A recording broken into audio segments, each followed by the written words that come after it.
Oiê, vamos falar da Unesp? Sejam bem-vindos a mais um vídeo, a mais uma explicação. E hoje, para a gente poder falar um pouco mais da redação da Unesp e também entender como que você pode até escrever isso para você que já participou desse vestibular, ou se não, para você que quer praticar esse tema de redação e quer entender como que funciona a Unesp, eu vou falar hoje do tema da Unesp que saiu em 2022, porque o acesso é 2023, é meio confuso isso, da Unesp. Então, assim como eu falei, geralmente a Unesp ela tem como número do vestibular o ano de acesso. Então isso significa que se você está fazendo o vestibular em 2021, significa que você está fazendo a Unesp 2022. Você faz a Unesp 2000, se você faz a Unesp em 2022, é porque é a Unesp 2023, que é o caso desse vestibular. Então, por exemplo, o desse ano, que é o 2023, o pessoal vai fazer um Unesp 2024. Às vezes eu até me confundo, às vezes eu até esqueço, às vezes eu tenho que ficar repetindo isso antes de gravar o vídeo para poder lembrar. O tema de redação vinha exatamente com essas palavras. A lógica do condomínio. O espaço público está em declínio. Então, quando a gente analisa a redação da Unesp, é interessante a gente perceber que existe sempre uma questão de uma temática ou de uma tendência. Apesar de esse ano a gente ter a mesma parecido com o do ano passado, a gente teve uma frase introdutória e 2 pontos, que geralmente vai ser uma explicação do que veio antes. Se a gente for perceber, quando a gente tem o tema em 2022, a gente tem o do tudo bem não estar bem, tristeza em tempos de felicidade compulsória. Então tinha muita gente que ficava confusa pelo seguinte fato: será que eu preciso escrever todas essas palavras para poder colocar no tema? Geralmente o que você pode focar é apenas o que está depois dos 2 pontos. Então parece que isso é uma tendência que a Unesp está querendo fazer, muito provavelmente em 2024 e 2025 a gente pode ter também essa questão de um tema que tem uma frase inicial, 2 pontos e depois uma explicação, ou pode ser que eles estejam retornando até mesmo com o que eles fizeram nos últimos anos também, que é a questão de uma pergunta. Então temos o retorno glorioso de perguntas, que é o que a gente já teve em 2021 com Tempo e Dinheiro, 2020 o carro será um novo cigarro, 2019 compro logo existo e 2018 o voto deveria ser facultativo no Brasil. Então, caso você queira até mesmo ver os outros temas dos outros anos da Unesp, eu sempre recomendo que você veja os últimos 10 anos, porque geralmente se você passar de 10 anos, pode ser que você fique muito afastado de como que é a tendência ou o que eles estão querendo criar. Eu vou deixar um link aqui embaixo do vídeo para você poder ver os temas que já caíram na Unesp e inclusive esse QR Code que você pode usar a câmera para poder gravar com a câmera, para poder escanear e poder acessar o link também. Então, a primeira coisa que a gente tem que tratar com esse tema é que um tema ele é uma pergunta. O que a gente vai ter? Geralmente, quando a gente tem temas com perguntas, a gente tem que responder que sim ou que não, e que não necessariamente a gente precisa responder sim, o espaço público está em declínio. Não, o espaço público não está em declínio. A gente não tem que fazer essas afirmações dessa forma, porque a gente está falando de um texto dissertativo argumentativo. Isso significa que você precisa organizar sua resposta para que a resposta ela esteja colocada de forma que seja em terceira pessoa ou em pessoal, com você mostrando o assunto, em vez de você estar orquestrando uma conversa. Por quê? Porque responder sim e não é como se você estivesse esperando que tivesse uma pessoa como interlocutor, como se fosse, por exemplo, uma carta. Como você está falando o assunto pelo próprio assunto, você vai organizar o texto para que essa resposta ela seja respondida. Pode ser que você tenha justamente uma resposta que ela seja oposta ao que você encontra justamente para você poder ter no seu ponto de vista. Sim, isso significa que a sua opinião não precisa ser exatamente a resposta do que você está escrevendo. Por quê? Porque às vezes um ponto de vista que você tem não é fácil de defender. Então se você acha que o espaço público está em declínio, mas para você é difícil achar argumentos para poder conseguir construir falando isso, você pode construir uma redação com o lado oposto, que é falando que não está em declínio. Isso não tem problema nenhum. Porque onde você vai conseguir encontrar a maior parte das informações de uma redação da Unesp para poder te ajudar a argumentar com boa vontade? Porque tem muita escola, tem muito professor que fica se vangloriando que acertou o tema de redação. E aí eles acham que por isso os alunos vão tirar uma boa nota, porque eles treinaram esse tema de redação. Mas a Unesp, o que ela simplesmente quer é que você tenha uma leitura atenta dos textos motivadores que a gente vai ver agora. O texto motivador número 1 que aparece, que a gente tem na Unesp, é justamente a questão de um tema do poema, uma parte de um poema do O Povo ao Poder, do Castro Alves. A praça. A praça é do povo, como o céu é do condor. E aí a gente pode lembrar de várias outras coisas, como tem a questão, como por exemplo a gente percebe aqui, que a gente tem de uma a gente tem uma metáfora relacionando com uma praça do povo, como o céu e do condor. O que acontece? Se você não lembra de quando você está vendo a questão de romantismo no Brasil, a gente tem que o Castro Alves ele é justamente o poeta que traz essa questão de uma geração condoreira que fala da questão de direitos humanos, da liberdade também, de um povo efusivo e também com muitos ideais republicanos de criar no Brasil, em vez de manter-se um império, mas justamente mudar-se para uma república com ideais libertários. E aí você pode talvez não lembrar disso. O que acontece é que a Unesp ela dá a questão de justamente a gente ter um entendimento do tema melhor com várias possibilidades. Então, caso você conseguisse lembrar, por exemplo, que a gente tem que a praça é do povo, você pode lembrar de várias outras questões que não precisam ser necessariamente utilizar esse poema. Lembre-se que os textos motivadores estão te ajudando a criar novas ideias e relacionar. Por exemplo, nada mais clássico do que você justamente conseguir lembrar do que a Constituição de 88, que fala que o poder emana do povo. Então a gente tem essa questão também que a gente poderia reutilizar como repertório dessa redação, a própria Constituição de 88, falando da questão que a gente tem justamente do poder emanar do povo e que, inclusive, que a gente fala da questão do espaço público, que tem uma questão de um direito que ele é justamente dado a todos os cidadãos. Lembre-se que a gente não tem a necessidade de redação da Unesp colocar repertório. É muito mais importante a leitura atenta dos textos motivadores. Aqui eu estou te dando ideias e exemplos de repertórios que você poderia usar. Caso você utilizou algum outro repertório, ou você queira utilizar outro repertório, e você ficou inseguro porque eu não falei ou porque você acha que justamente está errado, escreve nos comentários que eu vou te ajudar, que muito provavelmente o seu repertório que você utilizou está correto. O que você precisa fazer com o repertório é que ele precise ajudar na sua argumentação. E o texto motivador número 2 vai ser exatamente assim. Uma definição alagarda do espaço público coloca como princípio a sua acessibilidade a todos, o lugar onde qualquer indivíduo pode circular livremente, em contraponto ao espaço privado, cujo acesso é controlado e reservado a um público específico. O critério de acessibilidade repousa sobre a ideia implícita de que é a livre circulação do corpo no espaço que o torna público, e que estes espaços acessíveis pressupõem encontros socialmente organizados, por rituais de exposição ou de inibição que pouco se relacionam com o convívio inerente à vida de bairros e das relações de vizinhança. Estamos perante um espaço de cidadania e um espaço de exercício do direito à cidade, cuja frequência reclama apenas o Estatuto de Cidadão. Então o que a gente vai ter de primeira ideia? Assim como eu falei da questão do texto motivador número 1, temos a questão que muitas das vezes o que a gente tem como discussão da Unesp, ela escapa dessa questão de que temos apenas de lei, mas ela vai também para uma questão social e cultural. Então vamos perceber que a questão de quando a gente fala de textos que estão na temática da Unesp, é conversar sobre uma temática que não está só de tipo, isso aqui é lei ou isso aqui não é lei. Ela vai para outros patamares. Como, por exemplo, a gente perceber qual que vai ser a definição do que a gente vai ter como um espaço público. Então a gente pode perceber que nesse tipo de texto motivador, a gente tem a questão do princípio da acessibilidade a todos e que justamente temos essa questão do critério de acessibilidade que faz com que a gente tenha livre circulação de corpo no espaço. Então temos isso com uma questão de que a gente está falando da reclamação do local como o local sendo uma posição para o povo. E aí vem a questão, poxa, como que eu poderia usar esse texto motivador número 2? Será que eu poderia usar essa definição como uma apresentação da minha introdução? Sim, você pode. Qual que é o problema da Unesp? O problema da Unesp é que tem muita gente que faz ou o extremo ou um dos extremos e nunca faz o intermédio. Quais são os extremos? O primeiro extremo é a pessoa quer copiar exatamente as palavras do texto motivador. Esse é o problema, você não pode copiar. Por quê? Porque é cópia, porque justamente você tem que fazer um texto que ele é inédito, você tem que fazer um texto com suas próprias palavras. Ou seja, você pegando e mudando as palavras, mudando a ordem delas, já tá sem problema nenhum.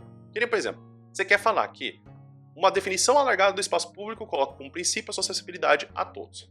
Tudo bem, a gente pode falar justamente que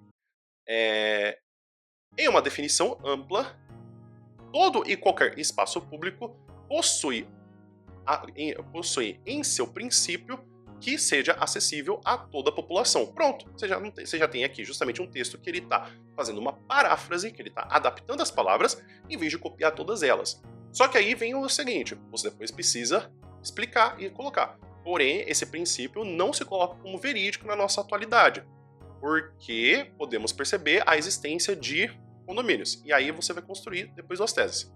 Então, temos aqui o primeiro extremo, que é a pessoa que quer copiar exatamente todas as palavras e colocar ali. Qual que é o outro extremo? A pessoa quer justamente colocar uma ideia completamente nova que não está conversando com o que a gente tem dos textos motivadores, que é colocar um repertório novo ou forçar um repertório, que nem, apesar de eu ter falado da Constituição de 88, temos que sim outros repertórios que a gente poderia ter utilizado com a questão de discutir sobre espaço público. Então a gente tem que, quando a gente fala de público, quando a gente fala de para todos, a gente tem que a adaptação e a mudança desse tipo de organização sempre muda. Por quê? Se a gente for lembrar do princípio da democracia lá na Grécia Antiga, a gente percebe que a democracia começou para poucos. Apesar de a gente ter democracia como a voz de todos, a democracia em Atenas funcionava apenas para os atenienses, apenas para as pessoas que nasceram lá e apenas para os homens. Então temos que uma adaptação de uma definição, ela vai mudando. Então, aqui colocar como que a gente tem essa relação de que o espaço ele tem que ser para todos, a gente pode perceber que, apesar de que há tempos atrás tínhamos que a Grécia limitava o que era público e o que era para todos, temos que essa adaptação ela vai ampliando para que mais pessoas possam ter acesso a esse tipo de direito que todos deveriam ter. E o texto motivador número 3 fica assim. Ao longo do século XX, a segregação social assumiu diferentes formas de expressão no espaço urbano de São Paulo. As transformações mais recentes estão gerando espaços nos quais os diferentes grupos sociais estão muitas vezes próximos, mas separados por muros e tecnologias de segurança, e tendem a não circular ou interagir em áreas comuns. O principal instrumento desse novo padrão de segregação espacial é o que eu chamo de enclaves fortificados. Trata-se de espaços privatizados, fechados e monitorados para residência, consumo, lazer e trabalho. A sua principal justificação é o medo da violência. Esses novos espaços atraem aqueles que estão abandonando a esfera pública das ruas para os pobres, os marginalizados e os sem-tetos. Em cidades fragmentadas por enclaves fortificados, é difícil manter os princípios de acessibilidade e livre circulação, que estão entre os valores mais importantes das cidades modernas. Com a construção de enclaves fortificados, o caráter do espaço público muda, assim como a participação dos cidadãos na vida pública. Então o que a gente sempre tem com textos motivadores relacionados com o da Unesp? É muito comum que a gente vai encontrar pelo menos um texto motivador quando a gente tem temas com perguntas, que nem a gente tem esse, que a gente vai ver ou um lado ou outro. Se até agora a gente viu a questão de que o espaço público está em declínio pela questão que temos, que sim, ele está em declínio porque deveríamos ter o direito de livre acesso e de livre mobilidade de ir e vir, porque isso é um direito natural. No texto motivador número 3, nós temos um outro contraponto, que é, não, o espaço público não está em declínio porque sempre existiram locais específicos para certa população e que não eram aceitos para outro tipo de população.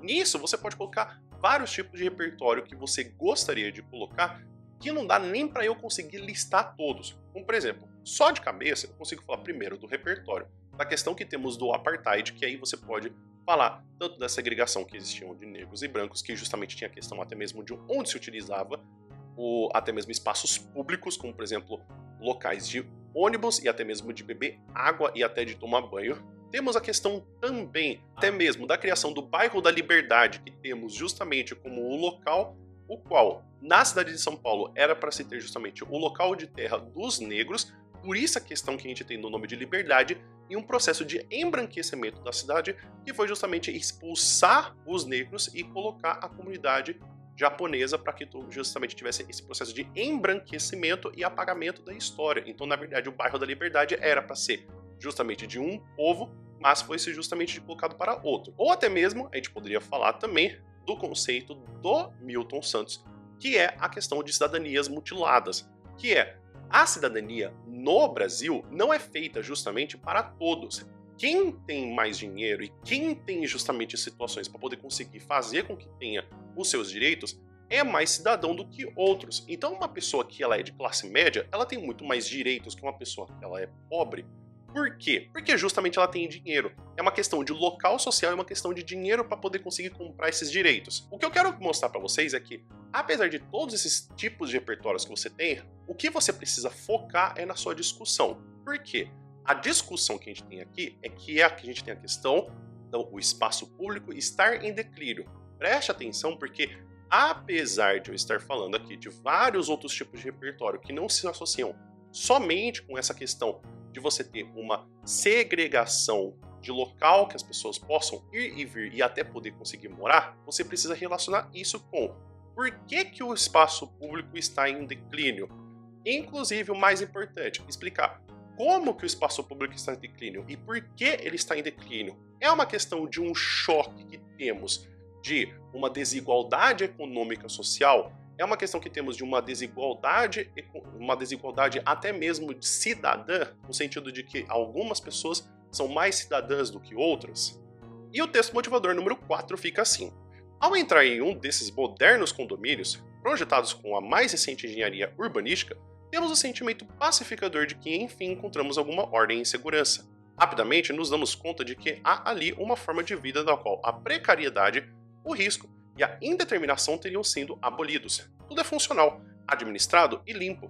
A imagem dessa ilha de serenidade captura as ilusões de um sonho brasileiro mediano de consumo, uma região isolada do resto, onde se poderia livremente exercer a convivência e o sentido de comunidade entre iguais, um retorno para a natureza, uma vida com menos preocupação, plena de lazer na convivência entre semelhantes.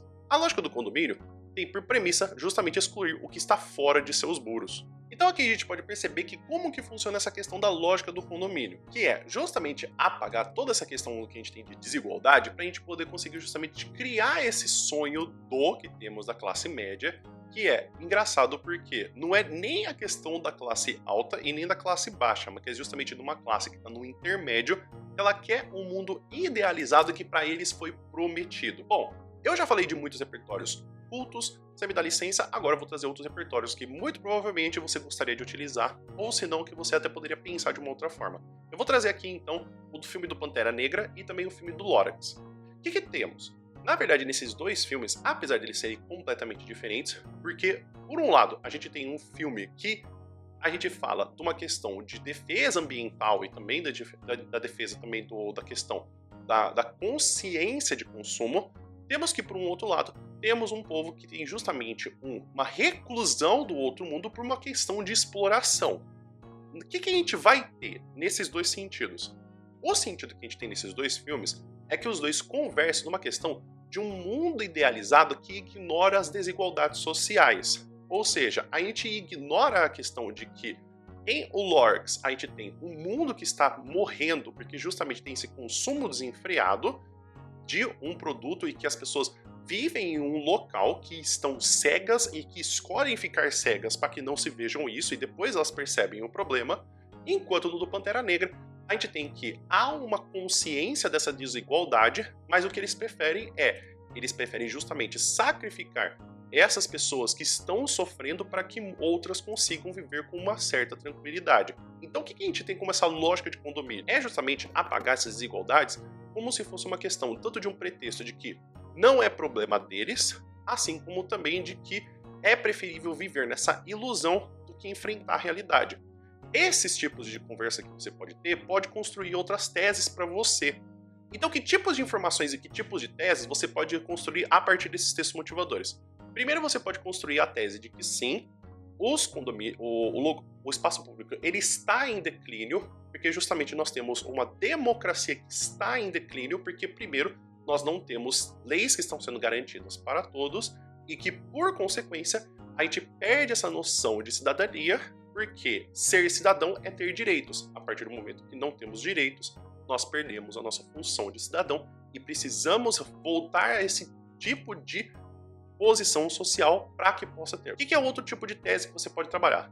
A outra tese que você pode falar é que não, que justamente o que temos como problema desse espaço público estar em declínio é que ele sempre esteve em declínio. O que acontece é que hoje em dia nós temos outras perspectivas, porque se não temos número 1, separação por conta de classes sociais, hoje em dia a gente vai ter ela adaptada para uma diferença de classes econômicas. Então a gente pode trabalhar isso dessas duas formas. Claro que existem outras teses, claro que existem outras perspectivas. O que eu estou trazendo para vocês são as perspectivas que tem a partir dessa leitura desses textos motivadores. você pode sim trazer outras ideias, como por exemplo outros repertórios, mas você perceba, você lendo os textos motivadores, você já acha essas ideias. E aí a gente vai falar da minha opinião a respeito desse tema. Eu acho o Unesp, sempre que os temas aparecem, eu fico muito feliz. Eu gosto muito dos temas da Unesp, então esse tema pra mim, eu nunca teria pensado, eu nunca teria nem adivinhado. Já saiu um tema, eu acho que parecido, eu acho que não saiu ainda um tema parecido, mas eu lembro que eu já conversei muito com meus alunos com um ponto que tem uma crônica, na verdade, do Luiz Fernando Veríssimo, chamado Segurança. E aí eu lembro que eu conversei com ele sobre a questão da segurança por si só, mas não a questão que a gente tem sobre o espaço público em declínio. Então eu acho que esse tema, ele é muito fácil de muitas pessoas falarem, eu adivinhei, porque esse tema, se você fala sobre segurança no Brasil, você pode alargar, você pode generalizar para poder falar que a questão do espaço público como uma questão de cidadania.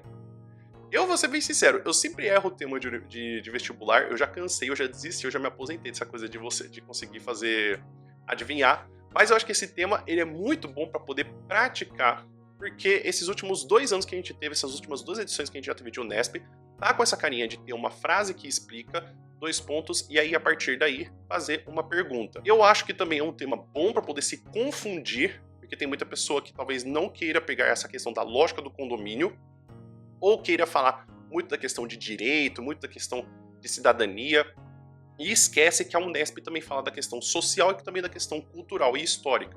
Então, apesar da gente ter direitos, apesar da gente ter leis, as leis são que nem um menu de um restaurante, é que nem um cardápio de um restaurante. Você pode pedir aquilo, mas não tem pra você. É que nem, por exemplo, um milionário, ele pode chegar num restaurante do McDonald's e pedir um Burger King. Por que ele vai conseguir pegar? Porque ele tem dinheiro.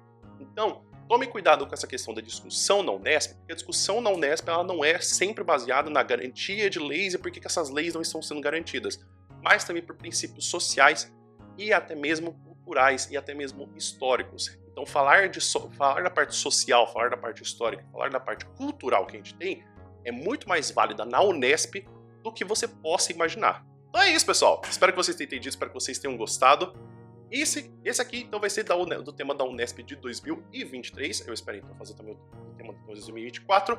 Mas inclusive eu queria perguntar para você se você gostaria que eu fizesse análise de outros temas da Unesp, como por exemplo da Unesp de 2020, 2019, 2018. Ou você quer também saber mais alguma outra coisa? Você tem algum pedido, alguma reclamação? Escreve aqui nos comentários, por gentileza. E talvez você tenha ficado interessado porque eu falei dos últimos temas da Unesp e justamente tinha o tema do ano passado que justamente caiu com a mesma organização da frase temática. Tem aqui o vídeo para você justamente dar uma olhada nesse último tema. Um tema muito legal, eu achei muito interessante para poder conseguir se analisar.